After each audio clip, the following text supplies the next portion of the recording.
Hello and welcome to our Job Track interview series. I am Gail Ecker, Director of Equine Guelph, and we welcome you as you learn more about jobs in the horse industry.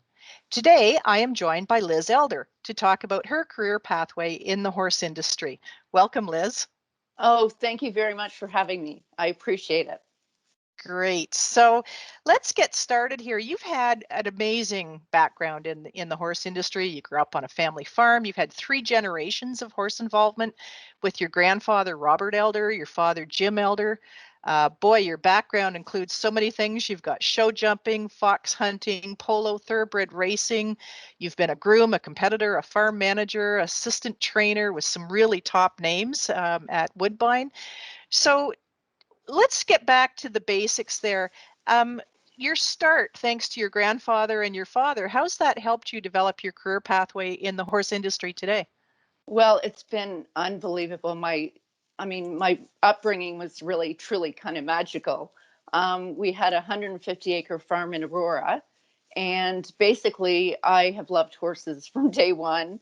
I used to go on hacks with my grandfather, Robert, just in our backfield. He was on his horse, and I was on my small pony, and so that was really the start of it. And my mom and dad were both really super supportive of everything. I mean, I had the facilities, the people, and the horses, and it was just really truly amazing. And I've just been so lucky. And it was basically a beautiful start to a career in horses. So I have absolutely no complaints, and I'm only grateful. Mhm.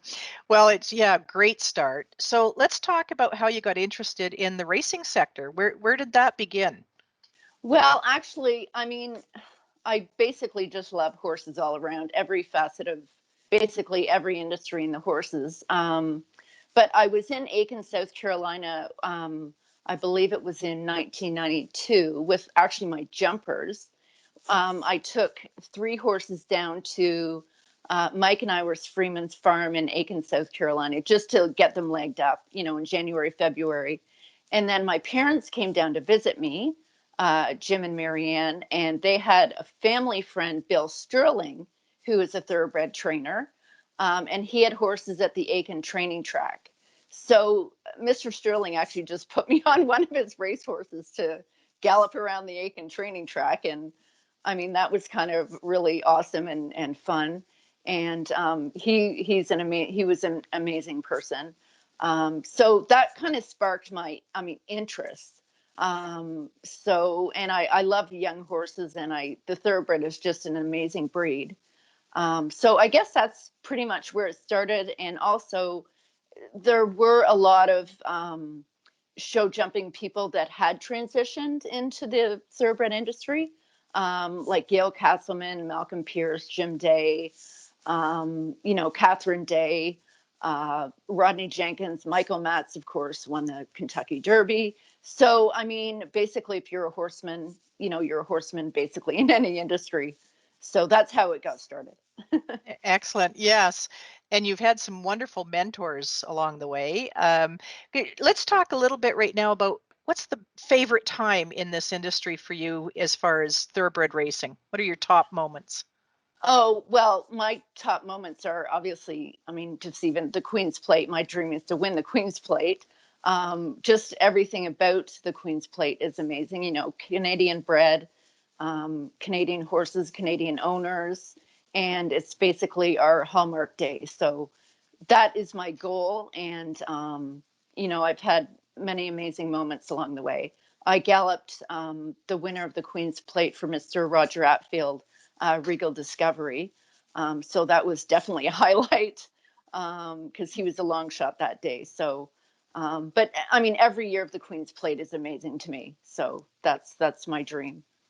The big goal, right? Yeah, yeah. So early on, it seems like you just knew this was the right fit for you, and it looks like you've developed your career pathway quite strategically. So, what are the roles that you've played, and how have they helped you to get to where you are now? Basically, I love the show jumping. I went to Spruce Meadows and I did, competed all across Canada, the US, and even in Europe. So that was amazing. I kind of came to a crossroads. I'm answering your question on how I ended up at Woodbine. Um, in that, like, I wasn't going to get a huge sponsor in order to, ride in the Olympics. So the cost of, a show jumper nowadays is just so astronomical.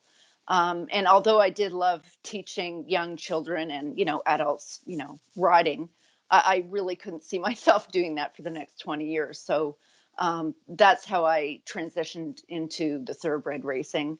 And as I said, I knew a lot of people there. Of course, a dream job was my first job at Sampson Farms. And Mr. Samuels also owned some of my dad's jumpers. So, you know what? It's just really amazing people, have helped me along the way. So and really, of course, amazing horses. So, and I've met some great people. The mentors, I've actually had the pleasure of working for them. So it's been great all around. And most importantly, I'm training for my family. So that's number one as well. Excellent. Now, there's a lot of people who have interest in getting into the horse racing industry. So, for those that want to get started in the industry, we have provided Equine Job Track to try and Mm. connect job seekers and employers. But what would you say is the best way to get started in the horse industry? And, is there value in starting off as a groom and learning your way up, or what would you recommend? The value of people, getting started in the industry, I'd say you'd either start as a hot walker or a groom. But I'd say the number one factor is get involved with the right people. You have to be around the right people and learn the right way, and be around good horses. I'd say that's number one, being around the right people. Mhm. Okay. Now, many people talk about the importance of gaining experience and working with great mentors, some of which you've mentioned. Is there a role for education and training, particularly continuing education, for developing your career pathway? You know what? Education is like extremely important. And I think that has to, you learn the basics through education. Now, I mean, I'm always reading and talking to my colleagues on, new things in the industry, whether it be nutrition or training. Um, Education is basic. That is number one. But I think the most important thing is experience in the barn. You have to spend time with the horses. You have to treat each horse individually. Of course, you can't train them all the same way. Um, there's no replacement on experience and day-to-day learning. You have to put the time in. The reading, as I said, I read, every day on, Practical Horseman, the Trainer magazine. There's so many, especially with the internet, there's so many ways to learn new ideas. But basically, it's an industry where, you know, a lot has changed, but not a lot has changed. I mean, a horse is a horse. So, you have to treat them as such. Hmm. Okay. You mentioned a couple of magazines in terms of your ways of keeping on top of information and new information. Are there other ways that you pursue that new knowledge? Well, sure. I mean, over the internet, you can just Google basically whatever you want. I basically learned through talking to my colleagues, which I have so much respect for. And, we just bounce ideas off each other. And as well, you're surrounded by, your vet, which has a lot of knowledge. So basically, yeah, I'd say a lot of reading, on a daily basis and a lot of talking on a daily basis. Um, but the most important thing is you're going to learn just by being with the horses, and you have to listen to the horses. You have to pay attention to detail, and that's how you get ahead, basically. Mhm. Mm. So, are there any important aha moments where you've been able to put that knowledge into practice for your horses or business? Well, I mean, of course, my amazing aha moments are when I won. I've won two stake races. Secret Wish in 2010, I won the Algoma stake race. And in 2014, I won the Toronto Cup with LaFontaine. So, I mean, basically, all the hard work you put into the aha moment is when you're in the winner's circle, in that stakes winning enclosure at Woodbine. So that would be my two of my aha moments. Excellent. Wonderful memories of those too. And Yeah, great memories. Yeah. mhm. So, for someone that wants to get into the horse business, uh, any hints or suggestions to those people that are listening to you right now on how they can get involved? Well, I mean, basically, through the HBPA and through the University of Guelph and through all these, organizations that are hopefully so welcoming to new people. We are in dire need of, young people to get into the industry and to learn. And I'd say basically those organizations will help the younger people, for a summer job, or, and then it might extend into a career.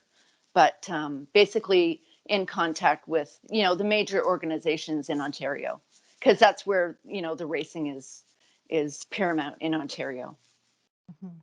So, excellent advice. So, thank you, Elizabeth, for sharing your experiences and insights with us today.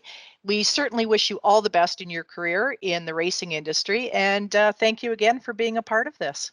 Thank you so much. I so appreciate it. Thank you for the time.